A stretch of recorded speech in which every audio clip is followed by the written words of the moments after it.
Good evening everyone. तो जैसा कि आप सभी को पता है, हम यहाँ पर ले रहे हैं ऑनलाइन क्लासेस। किस क्लास के लिए? तो वो है 9th क्लास के लिए। किस सब्जेक्ट की? तो वो है मैथ की। ठीक है, हम जो है वो अपना चैप्टर पढ़ रहे थे बहुपद के बारे में, जिसमें हमने पिछली क्लास में पढ़ा था कि त्रिघात बहुपद क्या होते हैं, द्विघात बहुपद क्या होते हैं, रैखिक बहुपद क्या होते हैं। तो ये तीनों हम पढ़ चुके हैं। आज जो हम पढ़ने वाले हैं वो है आपका बिल्कुल ही नया टॉपिक। कोई कुछ कह रहा है क्या? नहीं, नया टॉपिक है बिल्कुल ही, जिसका नाम है समीकरण। ठीक है, समीकरण मतलब जिसको हम कहते हैं इंग्लिश में इक्वेशन और हिंदी में कहते हैं समीकरण।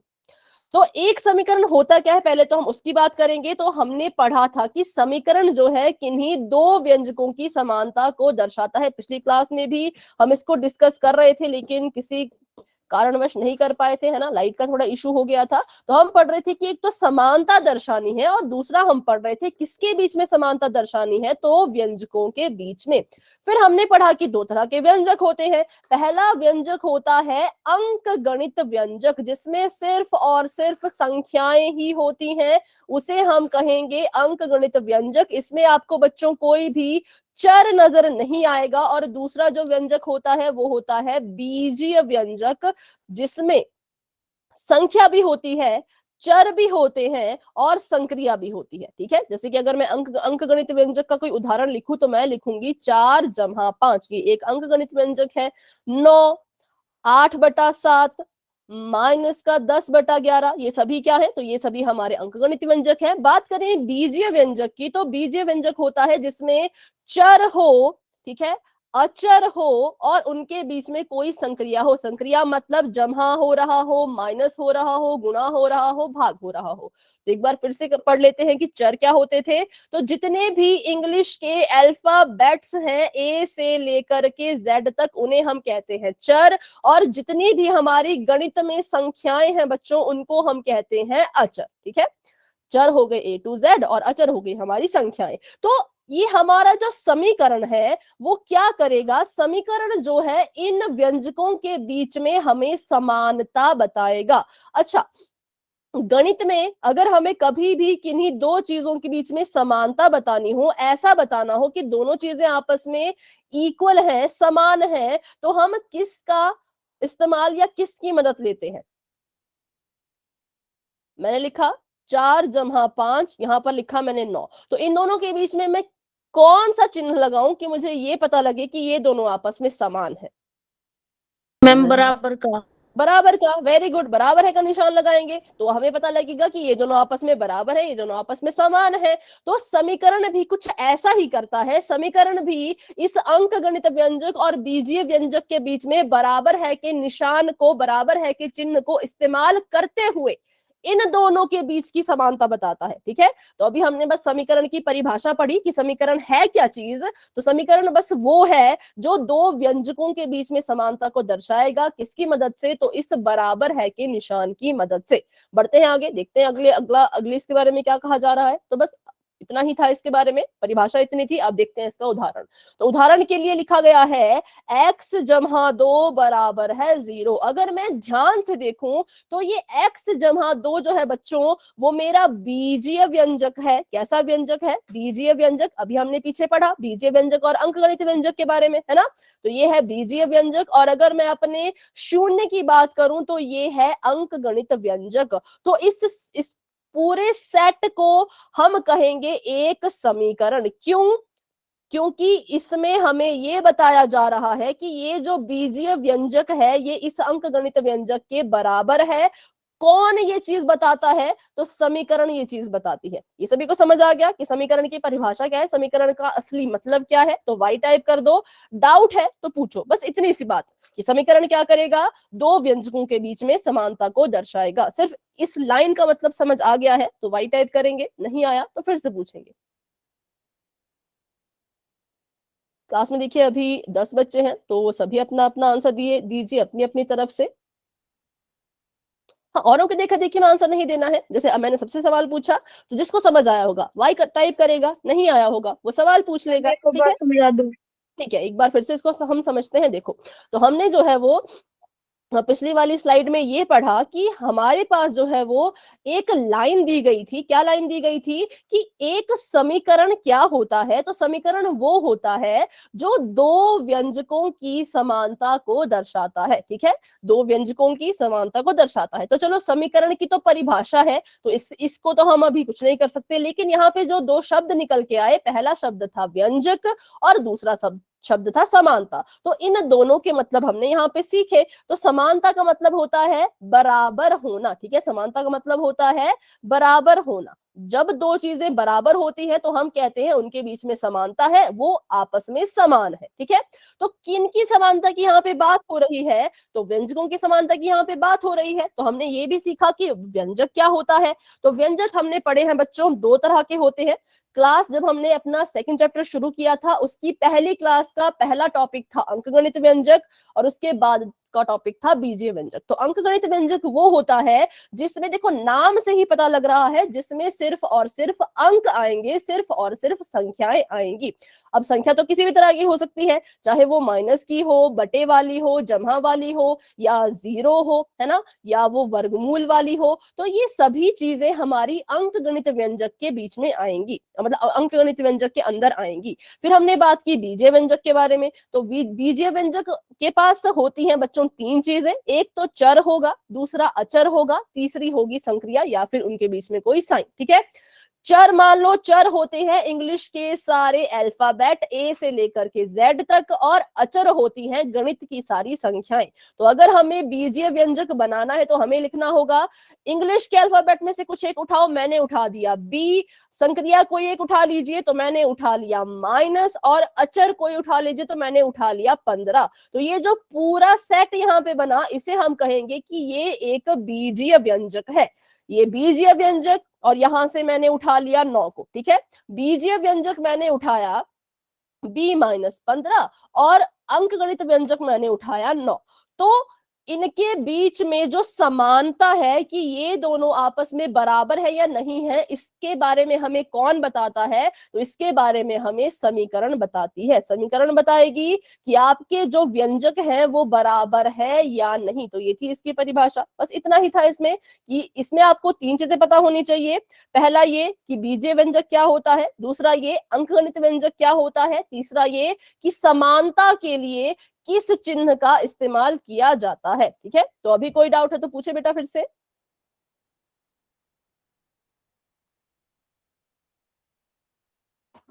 किसी और का कोई डाउट है तो बेटा बच्चों आप भी पूछ सकते हो, कोई भी सवाल आपके मन में आ रहा हो। चलिए तो आगे देखते हैं। तो बस यही था इसके बारे में कि वो हमारा समीकरण होता है कौन, जो बीजीय व्यंजक और अंकगणित व्यंजक या फिर किसी भी व्यंजक के बीच में समानता को बताता है। अब बढ़ते हैं आगे। तो यहाँ पर ये कह रहे हैं कि एक जो आपका समीकरण होता है, इसके दो पक्ष होते हैं, और इसमें सदैव, देखिए यहाँ पे इन्होंने एक शब्द इस्तेमाल किया है सदैव। सदैव का मतलब होता है हमेशा। हमेशा जब भी बात आएगी बच्चों समीकरण की, तो समीकरण में बराबर है का चिन्ह होना ही चाहिए। ये कह रहे हैं एक समीकरण में हमेशा ही बराबर है का निशान होता है, और उसके पास दो पक्ष भी होते हैं। तो अभी इसके बारे में थोड़ी डिटेल में बात कर लेते हैं कि समीकरण कैसा दिखता है। ठीक है, अब हम उसकी शक्ल की बात कर रहे हैं कि क्या क्या चीजें समीकरण के पास होंगी और कैसा वो हमें नजर आएगा। ठीक है, तो समीकरण के पास हमेशा ही दो पक्ष होते हैं, दो साइड्स होती हैं, और उसके पास हमेशा ही बराबर है का निशान होता है। ये चीजें आपने याद रखनी है। ठीक है, अब इसका उदाहरण भी हम देखेंगे। बस थोड़ा सा, हाँ यहाँ देखिए, यहाँ पे आ गया। तो जब हम अपनी संख्या रेखा बनाते थे, ध्यान से देखिए बच्चों, जब हम अपनी संख्या रेखा बनाते थे, सबसे बीच में हम किसे लिखते थे? Ma'am zero. जीरो को। जीरो के राइट की तरफ, ठीक है, राइट या फिर दाईं तरफ बोलिए तो कौन सी तरह की संख्याएं आती थी? पॉजिटिव, जमा वाली, या नेगेटिव, माइनस वाली? मैम जमा वाली। जमा वाली, पॉजिटिव संख्या। ठीक है, और जीरो के ही बाईं तरफ कौन सी संख्या आती थी? बात करें लेफ्ट की तरफ तो कौन सी संख्या आती थी? माइनस वाली। ठीक है, पॉजिटिव आएंगी जीरो के राइट में, नेगेटिव आएंगी जीरो के लेफ्ट में। कैसे हमें पता लगा कि राइट साइड कौन लेफ्ट साइड कौन? तो इस जीरो की मदद से। जब हमने जीरो को अपना केंद्र माना तो इसकी मदद से हमने देखा कि जीरो से इधर राइट, जीरो से इधर लेफ्ट। तो वैसे ही सेम हमारे समीकरण के साथ भी होता है। हम केंद्र मानते हैं अपने इस बराबर है के निशान को, और बराबर है के निशान के दाईं तरफ कह लो या राइट की तरफ कह लो, कौन सी साइड होती है, कौन सा पक्ष होता है, तो उसको हम कहते हैं राइट हैंड साइड। राइट मतलब सीधा, हैंड मतलब हमारा हाथ, और साइड मतलब पक्ष। तो बराबर है से सीधे हाथ की तरफ को जो साइड होगी उसको कहा जाता है राइट हैंड साइड, या इसका शॉर्टकट लिखे तो RHS। आपने बहुत बार देखा होगा अपने गणित की बुक में RHS, ठीक है। और बराबर है के ही लेफ्ट साइड की बात करें तो यहां पर इस साइड को हम बोलेंगे लेफ्ट हैंड साइड, क्योंकि ये हमारे उल्टे हाथ की तरफ को जो है वो आता है, इसलिए इसको कहते हैं हम लेफ्ट हैंड साइड। इंग्लिश में लिखें तो शॉर्टकट में लिखें तो LHS, ठीक है। तो ये होते हैं इसके पास दो पक्ष या फिर दो साइड्स होती है। किसके पास? तो एक समीकरण के पास। यहाँ पे बात हो रही है समीकरण की। समीकरण के पास एक लेफ्ट हैंड साइड होगी, एक राइट हैंड साइड होगी, और उन दोनों के बीच में कौन सा निशान होगा? फटाफट से बताएं, सभी बच्चे बताएं। Left hand side, right hand side, और उन दोनों के बीच में कौन सा निशान? मैम बराबर का। बराबर का, बराबर है का निशान, ठीक है, बराबर है का चिन्ह। तो बस इस शक्ल में आपको जो भी चीज दिख गई आप कहेंगे बस यही है हमारा समीकरण। तो आप सभी को समीकरण के पास क्या क्या होना चाहिए अगर ये समझ आ गया तो वाई टाइप कर दीजिए। डाउट है तो आप मुझसे फिर से पूछ सकते हैं। अगर आपको इसका मतलब समझ आ गया तो वाई टाइप कर दें। अगर इसमें डाउट है तो आप मुझसे दोबारा से बच्चों पूछ सकते हैं। सभी बच्चे अपना अपना आंसर देंगे। जैसे मैंने आपको कहा है सबसे सवाल पूछा गया है तो अपनी तरफ से आंसर दो। बाकी क्या, बाकी यस कह रहे हैं, नो कह रहे हैं, उससे आपको कोई फर्क बच्चों नहीं पड़ना चाहिए। आप अपनी तरफ से आंसर दो कि हाँ मुझे समझ आ गया, ठीक है। चलिए उदाहरण करते हैं अब इसके बहुत सारे। तो अभी हमने देखा कि समीकरण में होनी चाहिए left hand side, right hand side, और साथ ही में बराबर है का निशान, ठीक है। तो अगर मैं यहां पर ये लिखूं y जमा 10 बराबर है 15, तो क्या आप इसे समीकरण कहोगे? यस और नो?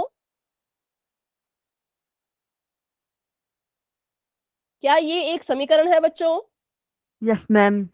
यस, ये एक समीकरण है, बिल्कुल सही, ये एक समीकरण है। हम कहेंगे हाँ। क्यों?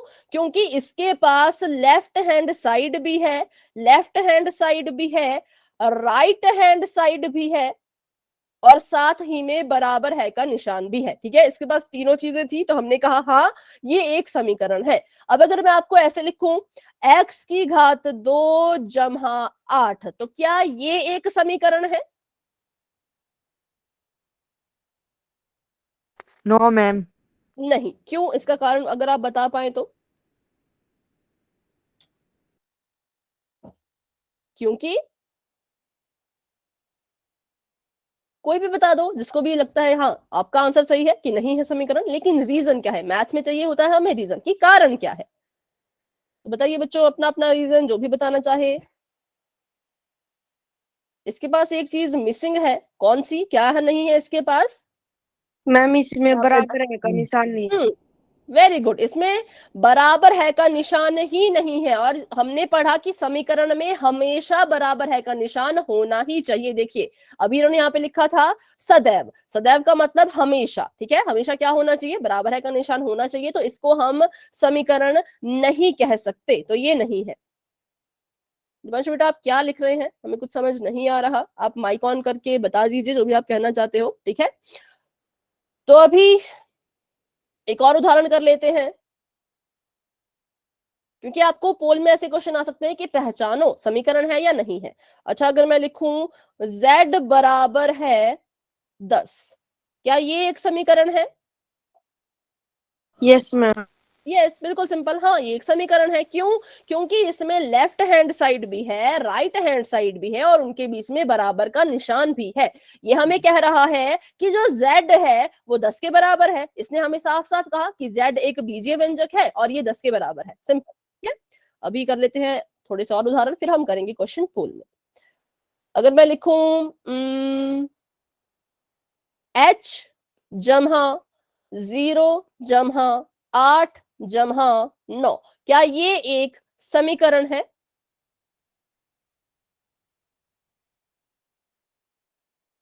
नहीं है। बिल्कुल सही है आपका आंसर, नहीं है, ये एक समीकरण नहीं है, क्योंकि यहाँ पर बराबर है का निशान नहीं है, लेफ्ट हैंड साइड नहीं है, राइट हैंड साइड नहीं है, तो ये समीकरण भी नहीं होगा। तो बढ़ते हैं आगे, ये था हमारा समीकरण के बारे में। अब देखो बच्चों, हम तीन चीजों के बारे में पढ़ चुके हैं। पहला हमने पढ़ा बीजीय व्यंजक, फिर हमने पढ़ा बहुपद, फिर हमने पढ़ा समीकरण। तो बीजीय व्यंजक, बहुपद और समीकरण में क्या अंतर है, तो आपको एक लाइन बच्चों याद रखनी होगी, जो आपको भी बताने वाली हूं, कि बीजीय व्यंजक और बहुपद को हम समीकरण में बदल सकते हैं। ठीक है, अगर ये आपका बीजीय व्यंजक है, अगर वर्गमूल x एक बीजीय व्यंजक है और मैं इसे समीकरण में बदलना चाहूं, तो मुझे यहां पर क्या चीज है जो लगानी पड़ेगी? सोचें और बताएं, मैं इसमें ऐसा क्या करूं कि ये एक समीकरण बन जाए? सोचिए सोचिए फटाफट से।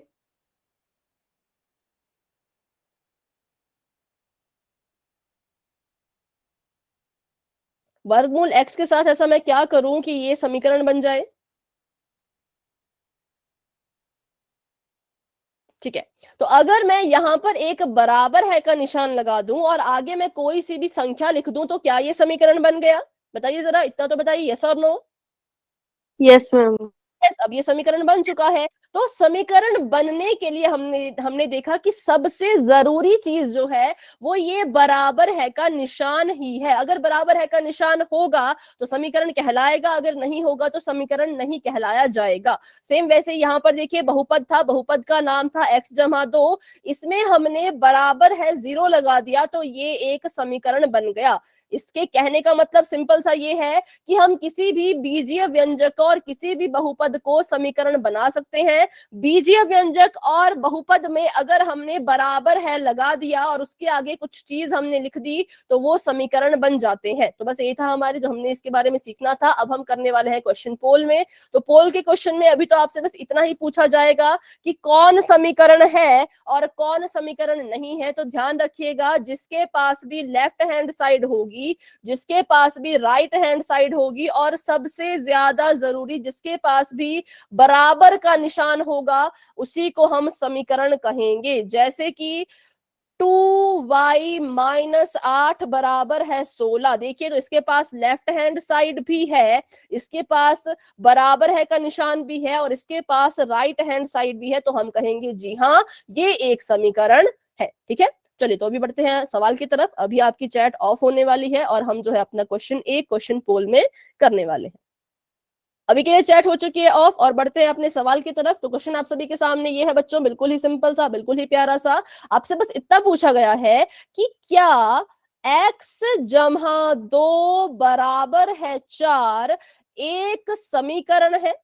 क्या ये समीकरण है? अगर है तो आपने ऑप्शन नंबर ए पे टिक करना है, अगर नहीं है तो आपने ऑप्शन नंबर बी पे टिक करना है। कहां? पोल में। तो जो कि आपको थोड़ी देर में नजर आने वाला है, लेकिन तब तक के लिए सभी बच्चे अपना अपना आंसर सोच के रखें कि क्या ये एक बहुपद समीकरण है। अगर है तो वाई, नहीं है तो नो। पोल में। चलिए, तो पोल ओपन हो चुका है, आप अपना आंसर वहां पर दे सकते हैं। अगर आपको लगता है कि x जमा 2 बराबर है 4 एक समीकरण है, तो ऑप्शन नंबर ए पे टिक कर दीजिए। अगर आपको लगता है नहीं है, तो ऑप्शन नंबर बी पे टिक कर दीजिए। ठीक है, चलिए 3 बच्चों के आंसर आ चुके हैं। कुशाल, सीमा, कपिल, ये बच्चे अपना आंसर दे चुके हैं। हाँ, हैंड रेज करो। अच्छा, एक और हैंड रेज है अभी, अंजू, अंजू ने भी आंसर दे दिया है, वेरी गुड। 5 बच्चे अब आंसर दे चुके हैं, हैंड रेज कर लीजिए। नितिन ने आंसर दे दिया है, राहुल ने आंसर दे दिया है, हरि किशन जी के नाम से जो है उन्होंने भी आंसर दे दिया है। अच्छा, हरि किशन जी के नाम से जो है बेटा अपना नाम बता दे, माइक ऑन करके नाम बता दे।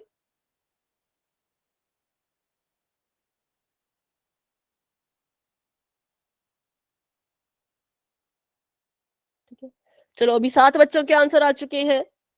बाकी बच्चे भी कोशिश करें। क्लास में हमारे पास अभी 13 बच्चे हैं, 13 स्टूडेंट्स हैं।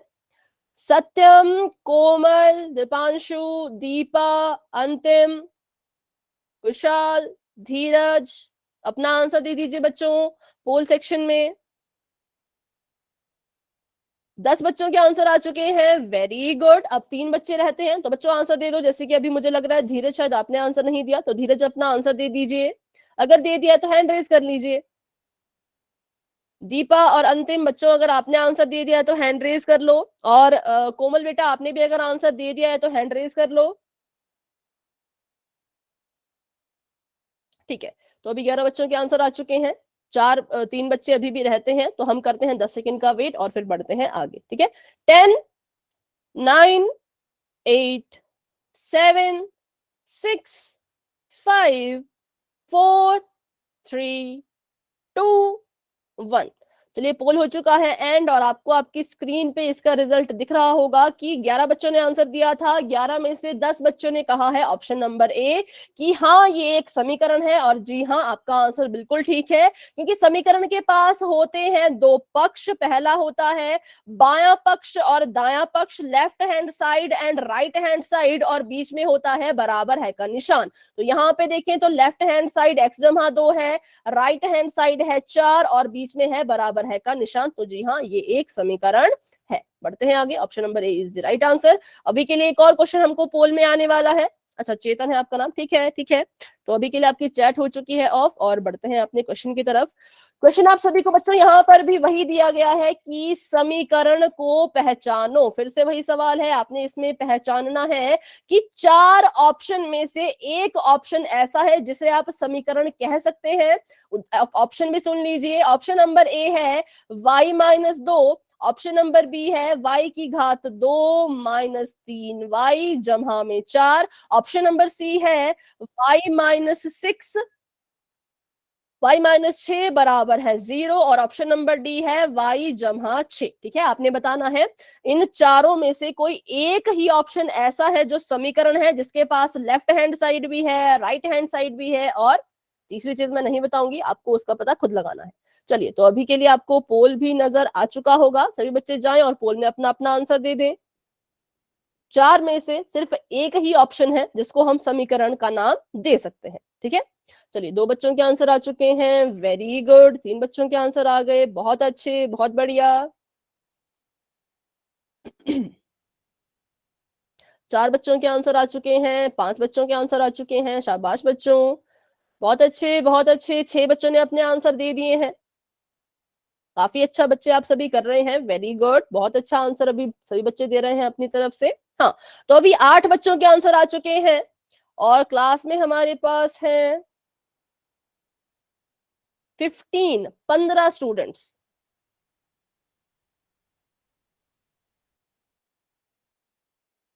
तो 9 बच्चे अभी भी रहते हैं, सॉरी 7 बच्चे, सॉरी सॉरी। चलिए 9 बच्चों के आंसर आ चुके हैं, वेरी गुड। 6 बच्चे अब रहते हैं जिन्होंने अपना आंसर नहीं किया, तो बच्चों अभी अपना आंसर दे दीजिए पोल सेक्शन में, और जिन बच्चों ने आंसर दे दिया है वो अपने हैंड रेज ही रखें।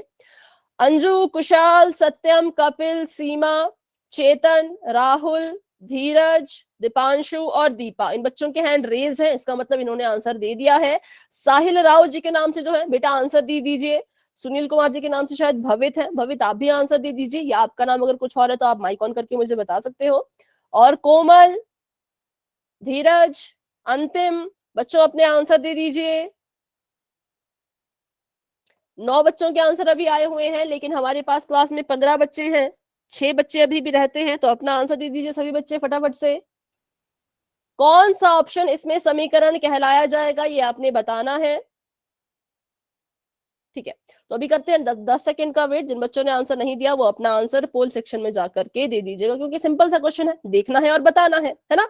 10 9 8 7 6 5 4 3 2 1। ठीक है, अभी के लिए पोल हो चुका है एंड, और इसका रिजल्ट आपको आपकी स्क्रीन पे नजर आ रहा होगा। तो इस बार ऑप्शन नंबर जो है वो ऑप्शन नंबर सी पे बहुत से बच्चों ने टिक किया था, तो जी हाँ, ऑप्शन नंबर सी बिल्कुल करेक्ट आंसर है, क्योंकि हमें पता है समीकरण वही होता है जिसके पास लेफ्ट हैंड साइड हो, राइट हैंड साइड हो और बीच में हो बराबर है का निशान। और वो हमें दिखा कहां पर, तो अपने ऑप्शन नंबर सी में। ए, बी और डी में बराबर है का निशान नहीं था, जिसमें बराबर है का निशान ही नहीं होगा वो समीकरण भी नहीं होता है, तो सिर्फ ऑप्शन नंबर सी ही समीकरण है। ठीक है, तो अभी आपके सामने आने वाला है एक और क्वेश्चन पोल सेक्शन में ही, तो अभी के लिए कर लेते हैं चैट को ऑफ और बढ़ते हैं सवाल की तरफ। लेकिन उससे पहले सभी बच्चे अपने हैंड डाउन कर लीजिए फटाफट से, सभी बच्चे हैंड डाउन कर लो। राहुल, दीपा, सत्यम, कपिल, बच्चों अपने हैंड नीचे कर लें। कपिल और सत्यम, बच्चों आप भी अपने हैंड डाउन कर लीजिए। सत्यम बेटा, हाँ ठीक है, अभी सभी के हैंड डाउन है, तो जो आंसर देता जाएगा वही हैंड रेज करना। ठीक है, तो नेक्स्ट क्वेश्चन करते हैं अपना। नेक्स्ट क्वेश्चन आपको पूछा गया है, इसमें भी आपने बताना है कौन है जो समीकरण है। तो इसके लिए भी ऑप्शन सुन लीजिए ध्यान से बिल्कुल। पहला ऑप्शन है z की घात 4 माइनस z की घात 2 माइनस 1।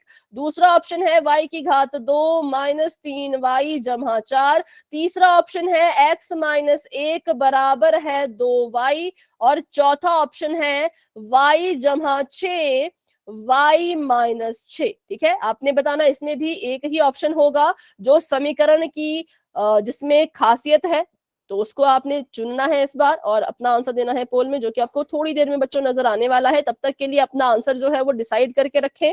चलिए, पोल ओपन हो चुका है, जाइए और अपना आंसर दे दीजिए। वेरी गुड, 4 बच्चों ने आंसर दे दिया, हैंड रेज कर लो। सीमा, सत्यम, कुशाल, कपिल, अंजू, चेतन, धीरज, इन बच्चों ने अपना आंसर दे दिया है। बाकी बच्चे भी अपना आंसर दे दे। राहुल, नहीं, अभी 7 बच्चों के आंसर आए हैं, 8 बच्चों के हैंड रेज्ड है, ऐसा नहीं होना चाहिए बच्चों।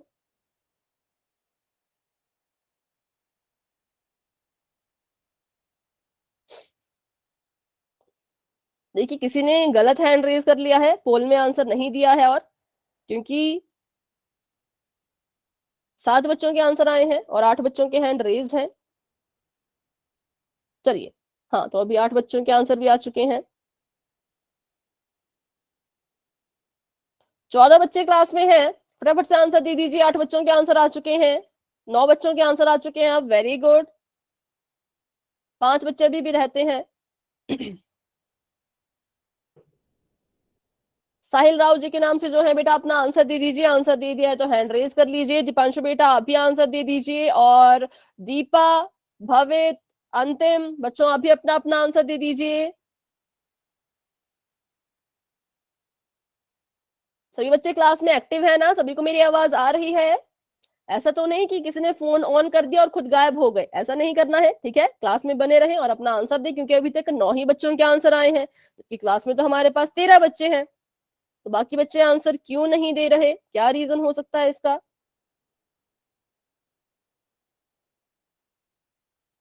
दीपा, अंतिम और भवित, बच्चों आपको मेरी आवाज आ रही है? अगर आ रही है तो बताइए, नहीं आ रही तो भी बताइए।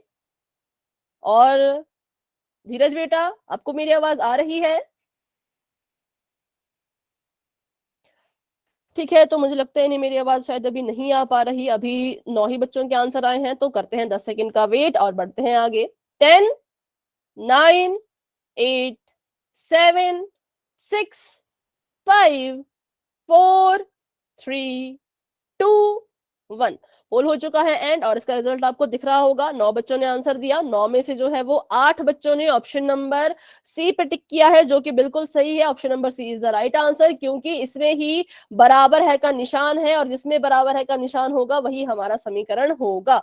ए, बी और डी गलत है, सी इज द राइट आंसर। ठीक है, अब बढ़ते हैं आगे। अभी हमने पढ़ लिया कि समीकरण क्या होता है, समीकरण कैसा दिखता है, और समीकरण में कौन कौन सी चीजें होती है। अब हम सीखेंगे समीकरण के प्रकार। जैसे हमने बच्चों बहुपद के प्रकार किए थे, सेम वैसे ही समीकरण के प्रकार भी हैं। रैखिक समीकरण में सबसे बड़ी घात जो है वो 1 होगी, जैसे यहाँ पर हमें दिख रहा है x की घात 1 है। ठीक है, द्विघात समीकरण की बात करें तो उसमें सबसे बड़ी घात होती है 2, और त्रिघात समीकरण की बात करें तो इसमें सबसे बड़ी घात होगी 3, जैसे बहुपद में होता था सेम वैसे ही समीकरण में भी होता है। तो अभी बढ़ते हैं आगे। अब हम जो पढ़ने वाले हैं वो है एक चर वाले रैखिक समीकरण के बारे में, ठीक है। देखिए बहुत लंबा नाम है, एक चर वाले रैखिक समीकरण, लेकिन बहुत ही इजी टॉपिक है। क्यों? क्योंकि इसके नाम में ही इसकी जो पहचान है वो छिपी हुई है, ठीक है। जैसा इसका नाम वैसा ही ये देखने में भी होता है। तो चलिए पहले तो इसके नाम को तोड़ते हैं। इसके नाम को जब मैंने तोड़ा तो मेरे पास कुछ अक्षर, कुछ शब्द निकल के आए। पहला शब्द मेरे पास आया एक चर। इसका मतलब जिसकी हम बात कर रहे हैं उसमें सिर्फ और सिर्फ एक चर का इस्तेमाल होना चाहिए, ठीक है। दूसरा शब्द यहां से निकल के आया रैखिक। रैखिक हमें पता है क्या होता है, जिसकी सबसे बड़ी घात एक होती है, ठीक है। और तीसरा यहां से शब्द जो निकल के आया वो निकल के आया समीकरण। तो इसका मतलब जिसकी यहाँ पे बात हो रही है वो एक समीकरण भी होना चाहिए। तो जिसकी भी ये यहाँ पे बात कर रहे हैं वो कैसा है, वो कुछ इस तरह का है कि एक तो उसमें एक ही चर का इस्तेमाल किया जा रहा है, दूसरा वो रैखिक है, उसमें सबसे बड़ी घात भी एक है, और तीसरा कि वो एक समीकरण है, ठीक है। तो पहले बात करते हैं एक चर की, कि एक चर का मतलब होता क्या है। हम सभी को पता है कि चर होता है ए से लेकर के जेड तक कोई भी अल्फाबेट, कोई भी इंग्लिश का अक्षर, ठीक है। तो एक चर का मतलब ये है कि आप अगर अपनी इंग्लिश के इन अल्फाबेट में से किसी एक चर को उठा रहे हो, मान लो मैंने बी को उठाया, मैंने लिया कि मैं बी से जो हूं वो अपना समीकरण बनाऊंगी, मैंने लिखा बी जमा 8 बराबर है 10, तो इसमें इसे मैं कहूंगी कि ये एक चर वाला है। क्यों? क्योंकि इसमें एक ही चर है, और वो कौन है? वो है बी, ठीक है। ध्यान से मेरी बात सुने, ये है एक चर वाला। क्यों? क्योंकि इसमें एक ही चर मुझे दिखा और वो है बी, ठीक है। तो अगर मैं इसको ऐसे लिखती 5b जमा 10 बराबर है 8b जमा 9। अब हुआ क्या, अब यहाँ पे मुझे अपने चर दिखाई दिए, पहला चर मुझे ये दिखाई दिया और दूसरा चर मुझे ये दिखाई दिया, लेकिन और मुझे ये भी पता है कि b यहाँ पर 2 बार लिखा गया है। b यहाँ पे कितनी बार लिखा गया है, तो b को मैंने यहाँ पर 2 बार लिखा, लेकिन फिर भी मैं बच्चों इसको एक चर वाला ही कहूंगी। भले ही बी इसमें 2 बार लिखा गया है, पर मैं इसे कहूंगी कि ये एक चर वाला है। क्यों? क्योंकि चर तो इसमें एक ही है ना। भले ही बी खुद को बार बार दोहरा रहा है, बी ने खुद को यहाँ पे 2 बार दोहराया, लेकिन था तो वो बी ही। वो सी तो नहीं बन गया, वो डी तो नहीं बन गया, वो एफ तो नहीं बन गया, रहा तो बी ही। तो जब भी आप किसी एक चर का इस्तेमाल करते हो, वो चर अपने आप को दोहरा सकता है, वो खुद को 10 बार भी दोहरा सकता है। अगर आपका बी यहाँ पे बच्चों 10 बार भी लिखा जाएगा, तब भी आप उसको कहेंगे कि ये एक चर वाला ही है, ठीक है। लेकिन कब आप कहोगे कि एक चर वाला नहीं? अगर यहाँ पे ऐसा होता 5b का 5b जमा का 10 बराबर है 8 के साथ मैंने लिख दिया y और जमा का 9, तो इसमें और इसमें क्या फर्क है? इसको हम एक चर वाला नहीं मानेंगे, इसको हम एक ही चर वाला मानेंगे। क्यों? क्योंकि इस वाले उदाहरण में मेरे पास 2 चर आ गए। कौन कौन से? कौन बच्चे बताएगा कि इस वाले उदाहरण में कौन कौन से चर है? मैम बी और Y.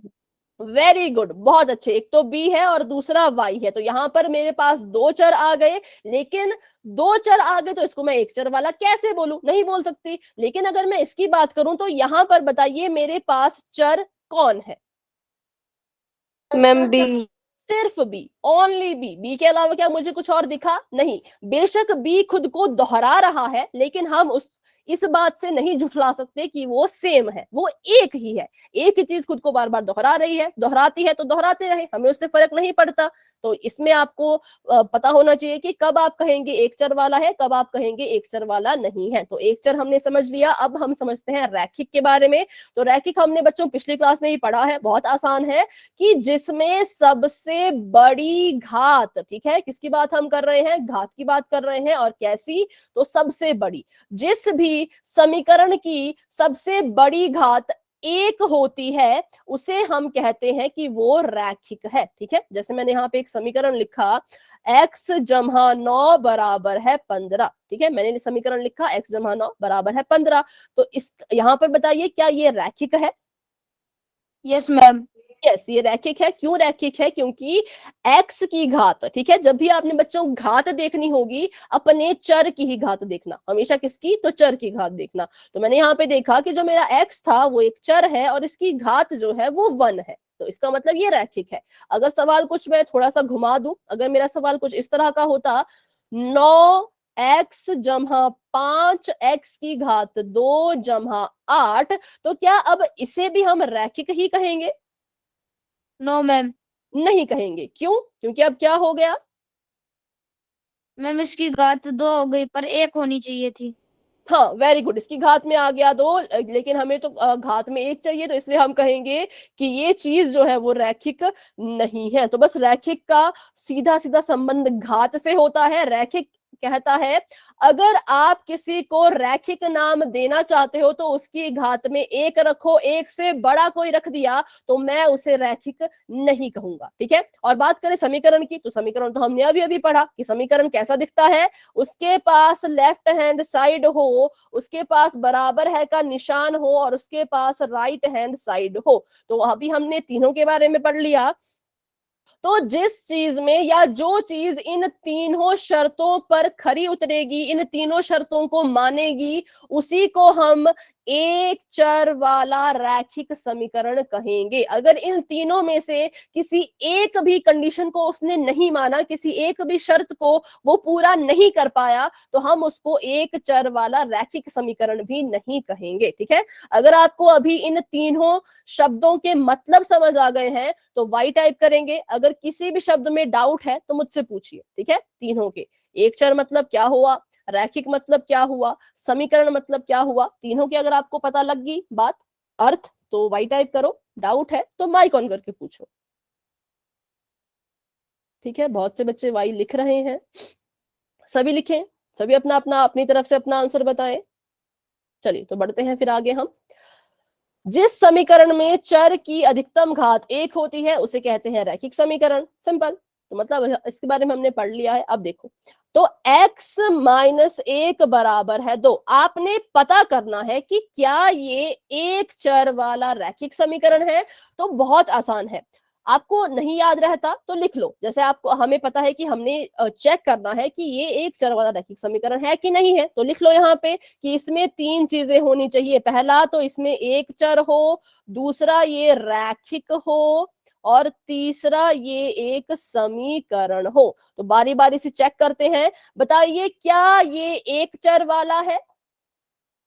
Yes yes ma'am. Ma'am. Yes, इसमें एक ही चर है, उसका नाम क्या है? एक्स। एक्स। एक्स। क्या ये रैखिक है? Yes ma'am. यस, क्योंकि इसमें सबसे बड़ी घात 1 है। देखो, घात 1 है।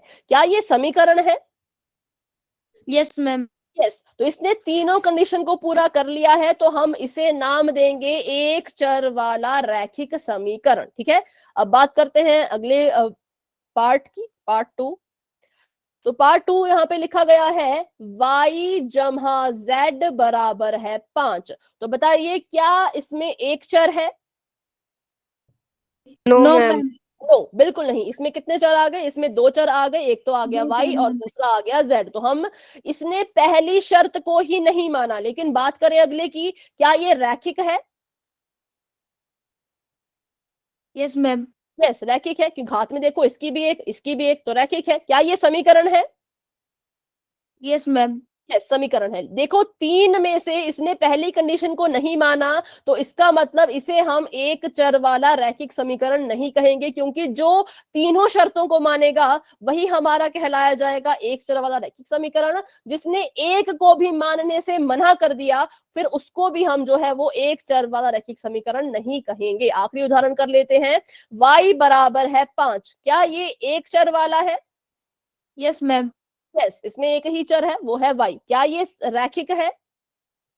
Yes ma'am. हाँ, ये रैखिक भी है। क्या ये समीकरण है? Yes yes ma'am. मैम। हाँ, तो हम कहेंगे इसको कि ये भी एक चर वाला रैखिक समीकरण है। सिंपल, ऐसे आपने पहचान करनी है किसकी? तो एक चर वाले रैखिक समीकरण की। बढ़ते हैं आगे। तो देखो, ये भी हमें वही समझा रहे हैं कि एक ही चर का इस्तेमाल हो रहा हो, चर की घात 1 हो और एक समीकरण हो, ठीक है।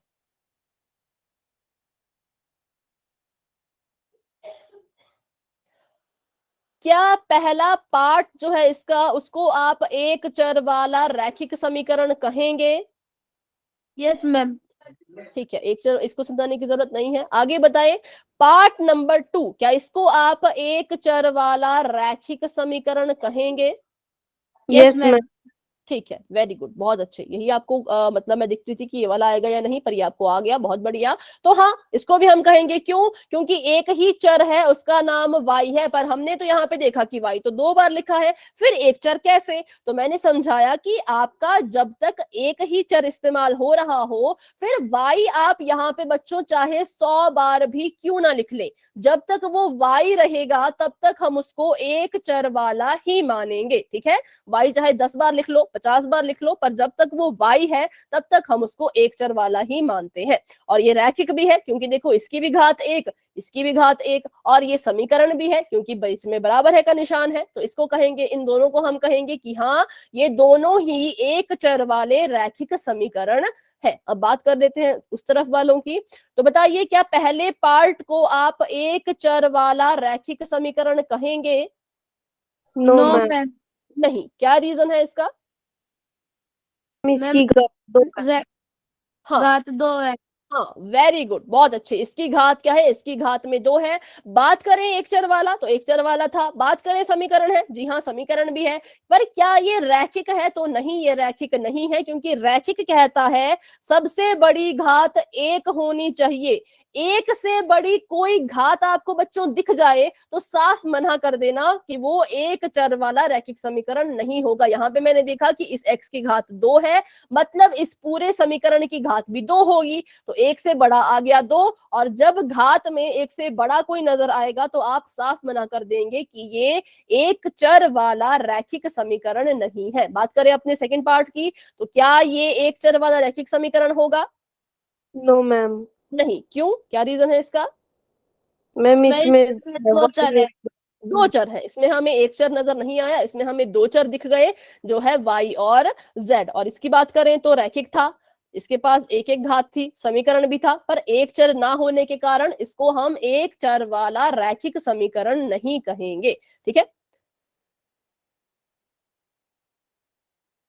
चलिए, तो अब हम करने वाले हैं क्वेश्चन पोल में। ध्यान रखिएगा कि आपको ढूंढना है एक चर भी हो, रैखिक भी हो और समीकरण भी हो। कभी अगर आपको ऐसा सवाल दिख जाए जिसमें लिखा हो 5 जमा x और बराबर है के बाद y, ठीक है, मतलब बराबर है कि इस तरफ भी चर है, उस तरफ भी चर है, और दोनों अगर अलग अलग हुए तो आप इसको एक चर वाला नहीं कहेंगे। सिर्फ आपने इस तरफ ही नहीं देखना है, बल्कि उस तरफ भी अपनी नजर दौड़ानी है कि यहाँ पे क्या चीज लिखी गई है।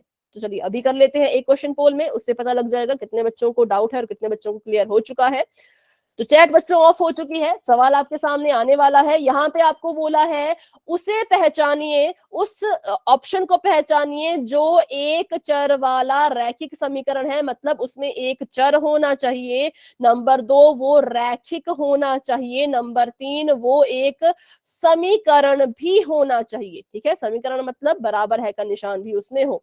पहला ऑप्शन है x माइनस 1 बराबर है 0। दूसरा ऑप्शन है x जमा 1 बराबर है y। तीसरा ऑप्शन है x माइनस 5 बराबर है z। और चौथा ऑप्शन है x की घात में 2 माइनस में 1 बराबर है में 0। तो उस ऑप्शन को ढूंढो जिसमें एक ही चर हो, रैखिक हो। रैखिक मतलब उसकी सबसे बड़ी जो घात है वो 1 होनी चाहिए। एक से बड़ी अगर घात दिख गई तो आप उसको रैखिक नहीं कहोगे। ठीक है, और वो समीकरण भी होना चाहिए। तो आप ढूंढिए 4 में से कोई एक ही ऑप्शन ऐसा है जो होगा हमारा एक चर वाला रैखिक समीकरण। अगर आपने अपना आंसर ढूंढ लिया है, उसका पता लगा लिया है, तो आप अपना आंसर पोल सेक्शन में जाकर के दे सकते हैं। ठीक है, अभी आ चुके हैं 4 बच्चों के आंसर। वेरी गुड, बहुत अच्छे। हाँ, दीपांशु, कपिल, सत्यम, कुशाल, राहुल, नितिन, अंजू, सीमा, 6 बच्चों के आंसर आ चुके हैं। Very good. क्लास में हमारे पास है अभी 12 बच्चे। 7 बच्चों के आंसर आ चुके हैं, बहुत अच्छे, वेरी गुड। सत्यम ने भी आंसर दे दिया है। दीपा, भवित, अंतिम बच्चों आप भी अपना आंसर दिया करें। आपकी तरफ से मुझे कोई रिस्पॉन्स नहीं मिल पा रहा है, मुझे नहीं पता लग पा रहा आप क्लास में अटेंटिव है या नहीं है, आपको मेरी आवाज आ रही है या नहीं आ रही है। ठीक है, तो करते हैं 10 सेकंड्स का वेट। जिन बच्चों ने आंसर नहीं दिया वो अपना आंसर दे दीजिएगा पोल सेक्शन में। 10, 9, 8, 7, 6, 5, 4, 3, 2, 1। पोल हो चुका है एंड, और इसका रिजल्ट आपको दिख रहा होगा अपनी स्क्रीन पर। 8 बच्चों ने आंसर दिया था, 12 में से 4 बच्चे हैं जो आंसर नहीं दे रहे हैं, इनका पता लगाएंगे हम अगली क्लास तक। तो हाँ, ऑप्शन नंबर कौन सा? ऑप्शन नंबर ए। हाँ, ए इज द राइट आंसर। क्यों? क्योंकि अगर हम ऑप्शन नंबर ए को ध्यान से देखें तो इसमें एक ही चर है, वो है एक्स। घात में भी इसके एक है, मतलब ये रैखिक है। और बात करें समीकरण तो जी हाँ, ये समीकरण भी है, इसलिए ऑप्शन नंबर ए राइट आंसर है। बात करें ऑप्शन नंबर बी गलत क्यों हुआ? क्योंकि इसके पास 2 चर थे, पहला एक्स था और दूसरा वाई था, तो इसने पहली कंडीशन को ही सेटिस्फाई नहीं किया, पहली शर्त को ही नहीं माना, तो इसको हम एक चर वाला रैखिक समीकरण नहीं कहेंगे। बात करते हैं ऑप्शन नंबर सी की, तो ये भी गलत है। पर भी हमें दिख गए 2 चर, तो हमें नहीं चाहिए, हमें तो एक ही चर चाहिए। बात करें ऑप्शन नंबर डी की, तो ये भी गलत है, क्योंकि इसमें भले ही इसमें एक चर था, लेकिन इसमें क्या चीज नहीं थी, बताएगा कोई? हम इसकी घात में 2 वो है हाँ, और इसकी होनी ये एक चाहिए। ये रैखिक नहीं है, ठीक है, ये रैखिक नहीं है, इसलिए हम कहेंगे कि ये एक चर वाला रैखिक समीकरण भी नहीं होगा। तो बी, सी और डी है बिल्कुल ही wrong. Option number A is only right answer. चलिए पढ़ते हैं आगे। तो जी हाँ, ऑप्शन नंबर ए सही है। अभी एक और क्वेश्चन कर लेते हैं पोल में ही। तो अभी के लिए आपकी चैट हो चुकी है ऑफ। अगला सवाल बच्चों आपकी स्क्रीन पे ये रहा। यहां पर भी आपने पहचानना है कि कौन है जो एक चर वाला है, साथ ही साथ में रैखिक है, ठीक है, और साथ ही साथ में समीकरण है। तो समीकरण भी होना चाहिए। समीकरण मतलब बराबर है का निशान left hand side, right hand side उसमें होनी चाहिए। तो पहला ऑप्शन आप सभी के सामने है x जमा में 5, दूसरा ऑप्शन है x जमा 5 बराबर है y, तीसरा ऑप्शन है x जमा 5 बराबर है 0, और चौथा ऑप्शन है x की घात 2 जमा 5 बराबर है 0। कौन है इन चारों में जो एक चर वाला रैखिक समीकरण है? चर भी एक हो, घात भी एक हो, और समीकरण भी हो। अगर आपने अपना आंसर चूज कर लिया है, ढूंढ लिया है, तो आप अपना आंसर दे सकते हैं पोल सेक्शन में जाकर के। ठीक है, 3 बच्चों के आंसर आ चुके हैं, वेरी गुड। 4 बच्चों के आंसर आ चुके हैं, शाबाश बच्चों, काफी अच्छा सभी कर रहे हैं, बहुत बढ़िया। हाँ, 5 बच्चों के आंसर आ चुके हैं, 6 बच्चों के आंसर आ चुके हैं, शाबाश, बहुत अच्छे बहुत अच्छे। 7 बच्चों के आंसर इस बार आ चुके हैं, बहुत बढ़िया।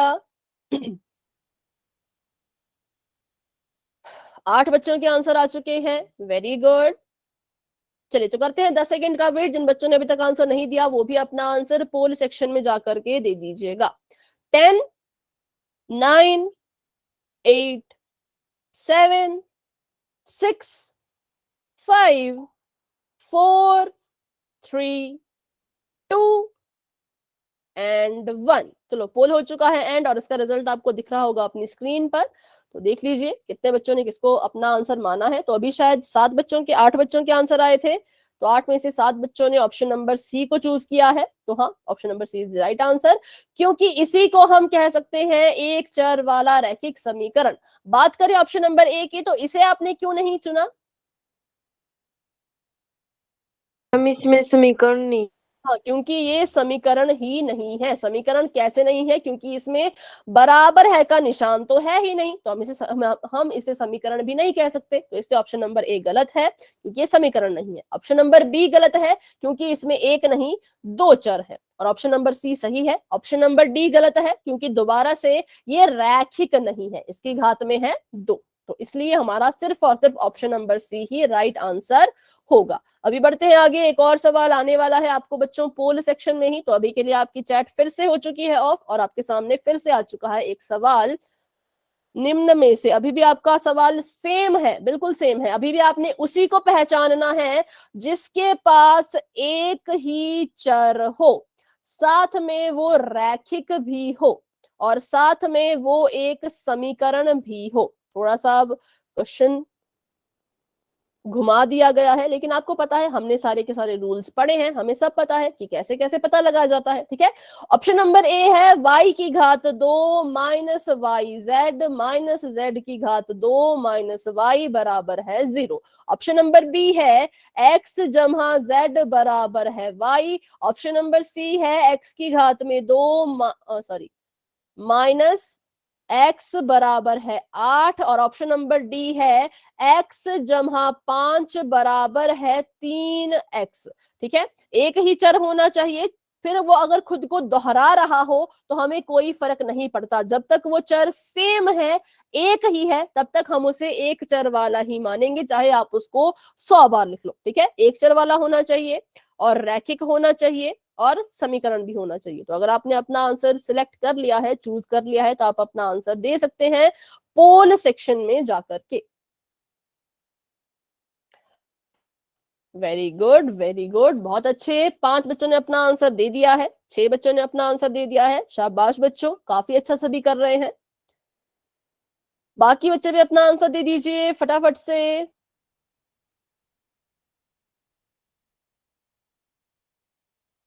कौन है इसमें जिसको आप कहेंगे एक चर वाला रैखिक समीकरण?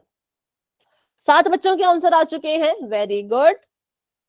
बाकी बच्चे भी आंसर दे दो बच्चों। अभी हमारे पास क्लास में 11 बच्चे हैं, सॉरी 12 स्टूडेंट्स हैं। ठीक है, कर लेते हैं 10 सेकंड्स का वेट। जिन बच्चों ने आंसर नहीं किया वो अपना आंसर पोल सेक्शन में जाकर के कर दें। 10 9 8 7 6 5 4 3 2 1।